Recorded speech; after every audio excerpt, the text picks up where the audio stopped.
So much love and appreciation to those of you who have been with me for the 2 year period plus that I've been doing this. Thank you for showing your love and support to the channel. And to anybody else who is brand new to the platform and you would like to support the channel, also you can do it by way of Patreon, Anchor, the clothing store, and also the shoe shop that is listed in the comment description below. And again, thank you to any and all of you guys who have been here to support this channel during the 2+ year period. I wouldn't be able to do what I do every single day without you.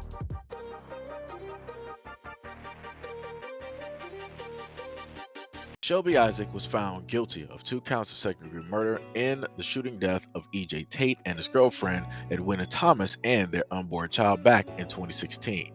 When Judge James Lamey started reading the verdict, Isaac put her head down. As he further read the rest of the verdict on the other counts, Isaac fainted and was on the ground for at least 5 minutes as deputies tried to revive her. They finally got her up and out of the courtroom as her family erupted in cries. Some jurors also began to cry. During closing arguments Friday, prosecutors told jurors that they had a responsibility to uphold justice. Investigators state that Isaac set up a meeting with Tate and Thomas. They stated that she planned to meet so that she could get a refund on hair weaves she brought from the couple.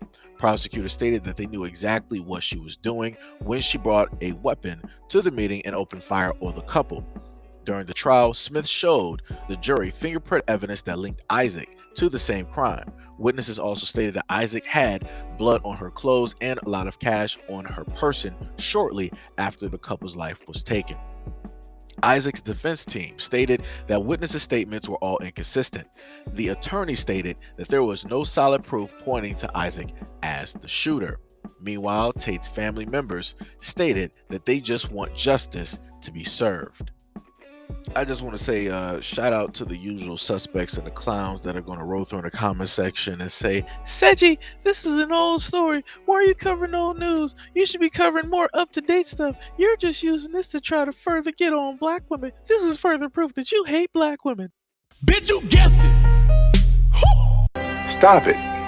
Get some help. This story happened some time ago, and this was during the time that I was working, wasn't doing YouTube, and wasn't really focused on the news like that because, you know, I was pretty much focused on my job like everybody else likes to do. So what's old to you is pretty much new to me. So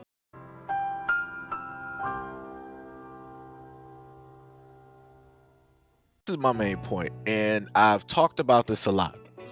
When it comes to black women wanting to beautify themselves and different things of that nature to obtain a certain type of attention from men.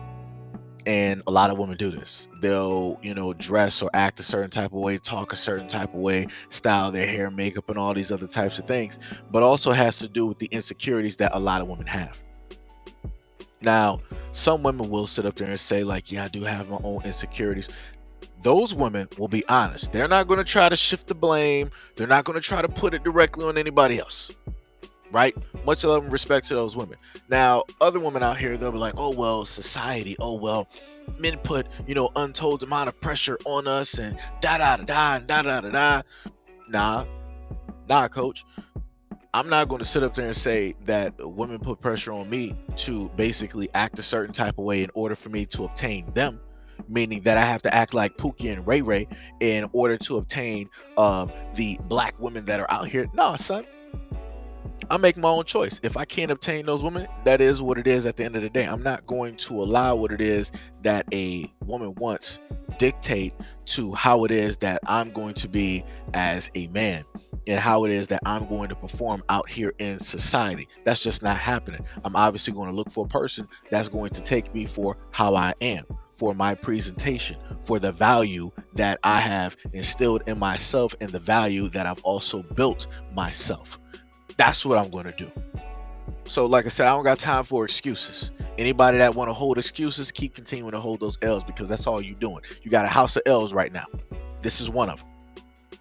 Because too many times I've done videos on this platform and I've continuously heard black women roll up here, oh, but black men this and black men that, black men, the femicide is 4 point something, 5 point something, 6 point something, 7 point something, 3 point something every single day. Numbers are just all over the place. You don't even know what it is. It's a crapshoot. You don't know what it is. You rolling the dice, you just gonna come up blank. It's game over because the number is going to sit up there and switch in a few seconds. And this has been my one main point. Do black women care about the lives of other black women? Do they really care about the value of other black women? Because we have a lot of female shelters out here. So, how many of those black women go to those and volunteer at those female shelters with those women and their children? How many black women get together and formulate some type of college grant or some type of grant where these women can get money in order to get a better start or to sustain themselves so that they can get out of that shelter and back onto their feet? How many black women are literally doing that? I'm just asking a very valuable question here. Because if you're going to tell me that all the black women out here care about black women's lives, and especially the black women that automatically deem black men to be the number one villain, the super villain, the criminals, everything negative under the sun, why is it that you guys are not the heroes, are not the angels that are saving the lives of every single black woman out here? Why aren't y'all working with every single black woman out here, a young black girl and young black woman? Why aren't y'all providing them with self-defense? Why aren't you telling them to go take defense classes? Why aren't you telling them to go out and why aren't you advocating for them to go out there and get their licenses? Why aren't y'all as a whole, as black women, coming out there in droves, getting these young girls who are in high school, who are in some type of legal age where they can go to a gun range and get a chance to fire a weapon so that they know what it is, to actually fire one, to what it is to actually use one, to get that type of training so that that knowledge can be within them and they can teach that to the other young girls directly around them? Why are a lot of y'all black women out here not working with these young girls, trying to get their attitudes in check, trying to get their money up, trying to make sure that they don't do things like this, enabling them to take the lives of other women that look just like you? This girl not only did she sit up there and take away a son and an uncle and a grandson, she took away a father. She took away a fiance. She took away a husband. She took away a mother. She took away a daughter. She took away a niece. She took away a granddaughter. And then she decided to also take the life of an unborn child. But whenever I hear these statistics talking about black men this and black men that, and this is all black men sit up there and do to black women, they're the only ones that do this to us, I never hear within those statistics referring to how it is that black women take the lives of other black women, including children as well. Ain't that amazing? I find that highly amazing. But I forgot, we have the abortion statistics to look at if we want to look at the black community and individuals taking the lives of kids. We can sit up there and do that back and forth. But realistically, it's not going to go anywhere. It's not even going to matter because at the end of the day, only one side is supposed to take accountability, responsibility for all of the actions that they take and commit that affects everybody's lives. And the only people in the black community who are built to do that are black men. The only people that are forced to do that, black men. The only people that quote unquote should do that, black men. Which means that if at any point in time that a black woman decides to do anything negative, that is going to contribute to a statistic, that is going to contribute to anything negative in society, that is going to contribute to taking the life of a black man, a black woman, and a child, that is going to break apart a family, that is going to cause more crime, that's going to add up to the deaths in the community by statistics, they don't have to take accountability for any of that. They could just sit there and look pretty and be like, oh, well, she did do this, but oh, look at what these 10 black guys just did. Look over here. Look what these 10 black guys just did. And like I told y'all before, things like this are going to keep continuously happening because you want to deflect and you want to go everywhere else with the conversation. Y'all want to always continuously, oh, well, if the fathers were there, if black men actually cared, then this young girl, she wouldn't have, no, she was going to do whatever it is that she wanted to sit up there and do. Because at the end of the day, who are the main ones going on TV and social media saying that I'm the king and the queen of the house, I'm the mother and the father, right? I'm the bad bee in charge, right? I don't need a man. I don't need a father. I don't need a husband, right? I can do it all by myself. Who's the one saying that again? Because it ain't men. It ain't men, because men are honest and they can sit up and say like, yeah, I do need a woman. It's like I do need a woman to, be a mother to my child, right? I do need that type of support, that type of energy there to, in a sense, balance things out. Men can be honest about the things that they actually need. Women have listed everything just as wants, and the only thing that they need is money, and that's it. So this is what it looks like. Since the need is now money, this is why you got this young girl way back some years ago taking the lives of this family all over money. And look at the society that we live in 2022, and look at how aggressive and how belligerent and how ignorant and how illogical a lot of these young black girls are, and how they acting and running through these streets. You're not going to sit up here and try to put all of this directly on black men, because I've covered stories where black fathers in a household and the daughter still wanted to do whatever it is that she wanted to do.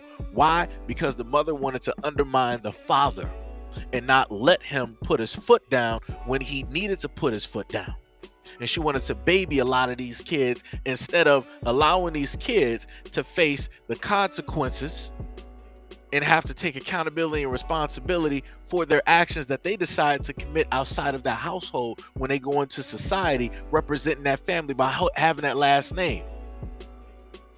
So like I said before, black women, again, beyond all of the deflection, when is it that you guys are going to start correctively putting measures in place? The same thing that y'all tell black men to sit up there and do. Oh, y'all got to start straightening up. Y'all got to start doing this. Y'all got to start going after these young black boys and have them stop doing this. When are y'all going to do the exact same thing for these young girls instead of sitting up here saying, oh, well, this is the father's job? Nah, let me tell you how that works, son. When you have a son, when he reaches a certain age, it comes for a father to basically step in and start taking over that, because it's going to get way above your pay grade to start dealing with that young man as that testosterone is running and as he starts becoming stronger, right? He's going to start trying to test some boundaries, because that's normally what young men do. And you're going to need somebody to put him down a few pegs, which is where a man comes into place. Now, for your instance, being a woman, when that little testing time comes in with that little girl, when she starts going through her hormones and she want to be running her mouth and yeah, that's when you step in, because the father can't put his hands on his daughter, right? I, as a man, I can sit up there and put my hands on my son, because what I'm going to sit up there and do is going to be light compared to what the world can sit up there and do. And that's the exact same thing that I expect black women to sit up there and do to their daughters, because y'all got to start straightening them up before they start going up and taking the lives of other black women in these communities, where they start tearing apart families in these black communities, before they start serving these long sentences in these black communities, before they start having a long record sheet in these black communities, before they start prostituting in these black communities, before they start selling drugs in these black communities, before they start getting into gangs in these black communities, before they end up like the Chandras and Shaniquas in the black community. Like I said, black women, there are fires out here that only black men can put out. This is true. But there are also fires out here that only you are built to put out. So what are you going to do? Are you going to put out those fires, or are you going to just allow everything to 100% burn?